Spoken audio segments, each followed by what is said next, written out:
Madam, আপনাকে আজ party অফিসে ডাকা হয়েছে। রাত 10টায় মিটিং আছে। এত রাতে আমার যাওয়া হবে না। এত রাতে কিসের মিটিং হয়? ম্যাডাম, আমাদের মিটিং রাতে হয়।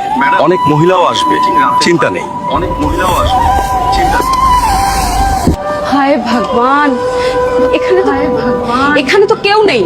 আমাকে একা ডাকলেন কেন? মিটিং হবে, আপনি চিন্তা করবেন না। আমাকে বাড়ি যেতে দিন। আমি মিটিং এ থাকতে চাই না। তো যখন চলে এসেছেন, আমাদের অনুরোধটা পূরণ করে দিন। আমরা আপনার লাইফ সেট করে দেব। না, একদম না। পুলিশ মশাই, ওরা আমাকে মিটিং এর জন্য ডেকে এনে আমাকে শ্লীলতাহানি করেছে। ঠিক আছে, আপনি চিন্তা করবেন না, আমরা দেখছি।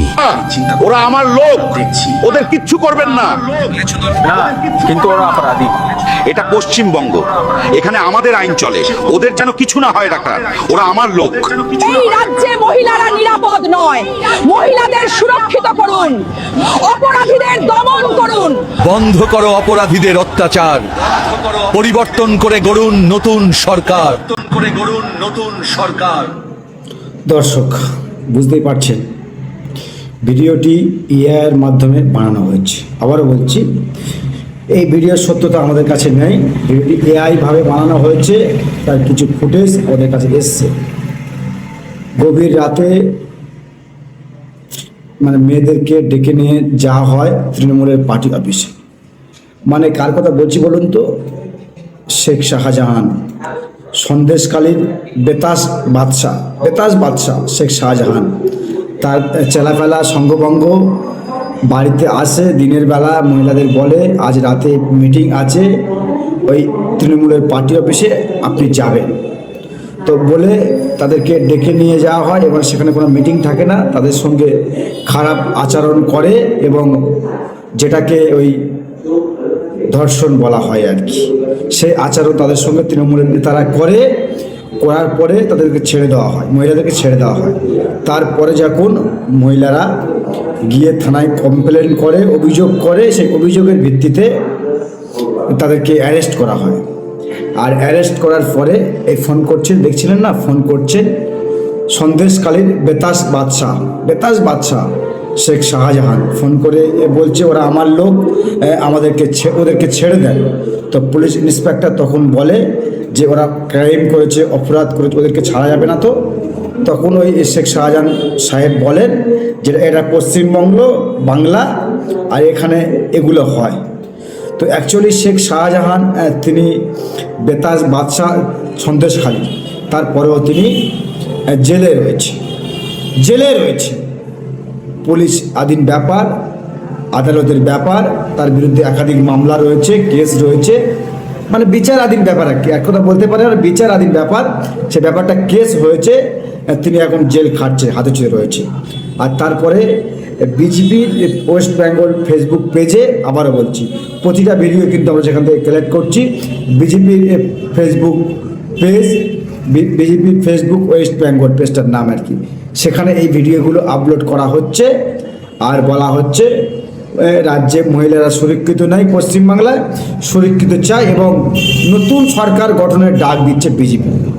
সাধারণ মানুষ ডাক দিচ্ছে আর কি, বিশেষ করে যদিও বলা হয়েছে বিজেপি ডাক দিয়েছে, কিন্তু সাধারণ মানুষ নাকি ডাক দিয়েছে যে চলো নতুন সরকার 26-এ আমরা পরিবর্তন করব।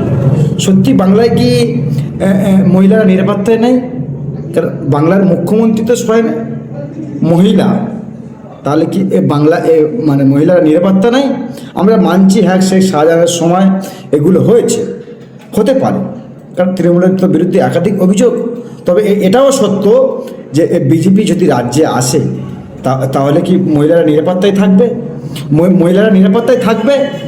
সেই গ্যারান্টি মোদী সরকার দিচ্ছে, অমিত শাহরা দিচ্ছে, শুভেন্দু অধিকারীরা দিচ্ছে, যে যারা কিনা মহিলাদের সম্মান রক্ষা করতে পারে না, সম্মান দিতে পারে না, তারা এই মহিলাদের সুরক্ষা দেবে, বাংলায় সুরক্ষিত দেবে।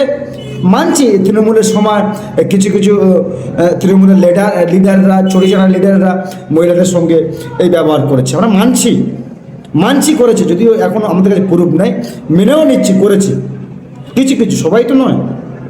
তার এই নয় যে বিজেপি ক্ষমতায় এলে এগুলো বন্ধ হবে, তার এই নয় যে বিজেপি সরকার ক্ষমতায় এলে এগুলো বন্ধ হবে। সত্যি কি হবে এগুলো বন্ধ? না, তৃণমূলের সময় যেগুলো হচ্ছে এর থেকে বেশি আরও হতে পারে, কারণ আমরা তো দেখছি অনেক রাজ্যে বিজেপি ক্ষমতায় রয়েছে, সে রাজ্যে কি হয় না? বাংলার থেকে সে রাজ্যে বেশি হয়। হ্যাঁ, তবে হয় মিডিয়ারা দেখাবে না, কিছু কিছু এই চাটুকারির মিডিয়ারা আছে না, বিজেপির দালাল যারা আর কি, তারা দেখাবে না। আর যদি কোনো মিডিয়া দেখায় তাদেরকে উলঙ্গ করে ন্যাংটো করে তাদেরকে ওই গ্রেপ্তার করা হয়, বহু নির্যাতন করা হয়। তো এটা মন্তব্য করেছেন ওই বিজেপির একাংশ লিডারেরা যে বাংলায় যদি বিজেপি ক্ষমতায় আসে এ সমস্ত ক্রাইম, এ সমস্ত অপরাধ, এ সমস্ত অসম্মানই হবে না। গ্যারান্টি দিচ্ছেন, মানে বিজেপি গ্যারান্টি দিচ্ছেন। তো সেটা জনসাধারণ, তো আমরাও বলছি সরকার পাল্টানো দরকার, আমরাও বলছি সরকার পাল্টানো দরকার, পরিবর্তনের দরকার। আমরাও পরিবর্তনের ডাক দিয়েছি, পরিবর্তন হোক। এই নয় যে এই পরিবর্তন তৃণমূলকে করে বিজেপিকে ক্ষমতায় নিয়ে আসতে হবে, এটা কিন্তু নয়। এটা কিন্তু একবারও বলিনি। যে সমস্ত বন্ধুরা আমাদেরকে ভুল ভাবছেন যে বিজেপির পক্ষে আমরা গান গাইছি, বিজেপির সুরে আমরা সুর মেলাচ্ছি, এটা কিন্তু নয়। এটা কিন্তু আমরা একবারও বলিনি যে হ্যাঁ বাংলায় সরকারটাকে পরিবর্তন করে বিজেপিকে নিয়ে আসুন, উন্নয়ন হবে, নারী নিরাপত্তা বাড়বে। এটা কিন্তু আমরা একবারও বলিনি, আর বলবোও না কোনো দিন। তো অনেকে মনে করছে যে আমরা তৃণমূলের বিরোধিতা করতে গিয়ে বিজেপিকে তো ডেকে আনছি না, তো বিজেপি সরকারকে আমরা বসাতে চাইছি না। তো যদিও আমাদের বসাবার কোনো মানে অধিকার নেই, কোনো ক্ষমতা নেই, তারপরেও কেউ কেউ মনে করছে যে বিজেপি ক্ষমতায় আসুক আমরা চাই, কিন্তু আমরা চাই না। আমরা চাই পরিবর্তনের সরকার, বিকল্প সরকার। কিন্তু কিছু কিছু ব্যক্তি তারা কমেন্ট করছে যে আমরা বিজেপির সুরে গান গাইছি, আমরাও মিডিয়ারা নাকি উঠে পড়ে লেগেছি যে বিজেপি রাজ্যে ক্ষমতায় চলে আসবে, আর ক্ষমতায় চলে আসলে রাজ্যে উন্নয়ন হবে এবং নারী নিরাপত্তা যেটা নিয়ে প্রশ্ন উঠছে সেটা বাড়বে। আমরা একবারও কোনো দিন বলবো না, আর বলিও নি যে বিজেপি ক্ষমতায় আসুক, বিজেপি ক্ষমতায় আসুক। বিজেপি তো অন্য অন্য রাজ্যে রয়েছে, নারীরা কি নিরাপত্তায় রয়েছে? নিরাপত্তায় রয়েছে। প্রশ্ন তো উঠছে, আর প্রশ্ন ওঠাটাই স্বাভাবিক, প্রশ্ন ওঠাটাই স্বাভাবিক।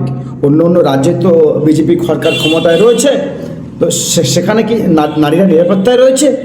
নারীরা নিরাপত্তায় রয়েছে। হ্যাঁ মানছি, শেখ শাহজাহানের সময় এমন হয়েছে, আমরা মানছি। শেখ শাহজাহান তো এখন বিচারাধীন ব্যাপার রয়েছে, জেলে রয়েছে, জেলের ঘানি টানছে। তো তার বিরুদ্ধে এই সমস্ত ভিডিও আপলোড করাটা উচিতও নয়, উচিত নয় আমরা মনে করি। বেসিক্যালি যদি এখন বিচারাধীন ব্যাপার সেটা রয়েছে, সেটা নিয়ে কৌতো মন্তব্য করা উচিত নয়, খারাপ মন্তব্য করা উচিত নয়। তবে হ্যাঁ হয়েছে, সন্দেশখালিতে এমন নাকি হয়েছে, ওই তৃণমূলের আবার বলছিলেন যে আপনার পুরো লাইভ সেট করে দেবো আমরা, আমাদেরকে যদি খুশি করতে দিতে পারে, খুশি করতে পারেন আমাদেরকে, আমরা পুরো আপনার লাইভটা সেট করে দেবো। তৃণমূলের নেতা যারা চরিত্রহীন নেতা, তো আমরা আবারও বলছি, আমরা অন্ধভক্ত হয়ে খবর কিন্তু করি না, যেটা সত্য খবর সেটা দেখাবার চেষ্টা করি। তৃণমূলের সে সব নেতা খারাপ, সব নেতা চটি চাটতে মোটামুটি এত অন্ধ হয়ে গিয়েছে, এগুলো করে ফেলেছে। আছে মানছি, তবে তৃণমূলে তো ভালো দিকও রয়েছে। তৃণমূলের যেমন এ সমস্ত ছেঁচড়া লম্পট নেতাও রয়েছে, তৃণমূলের আরও তো ভালো ব্যক্তি রয়েছে, ভালো এমএলএ রয়েছে, বা ভালো মানে কর্মী রয়েছে। তারা আমরা তৃণমূলের এই খারাপ চোখে দেখছি কেন? আমরা কি একেবারে অন্ধভক্ত হয়ে বিজেপিকে ক্ষমতা নিয়ে আসতে চাইছি? কেউ ভাবছে। দর্শক, আমরা ভাবছি পরিবর্তন সরকার হোক, কিন্তু এটাই নয় যে বিকল্প বিজেপি, এটা আমরা কিন্তু বলিনি, আর বলবো কোনোদিন না। দর্শক, যেটা বলার বলবেন কমেন্ট বক্সে, আর নজর রাখবেন আমাদের ইনসাফ টিভিতে।